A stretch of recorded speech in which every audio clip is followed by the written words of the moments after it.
Putin Türkmenistan'a geçecek gıdanın döwlet baş tutanlarynyň geňeşiniň mejlisine gatnaşar. Samit 2026-njy ýylyň 9 oktýabryna Türkmenistan'a geçer.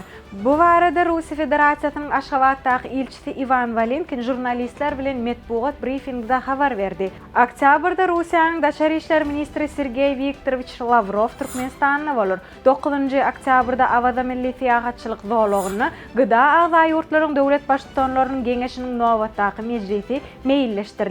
Oňa Vladimir Vladimirovich Putin gatnaşar diýip ilçi aýtdy.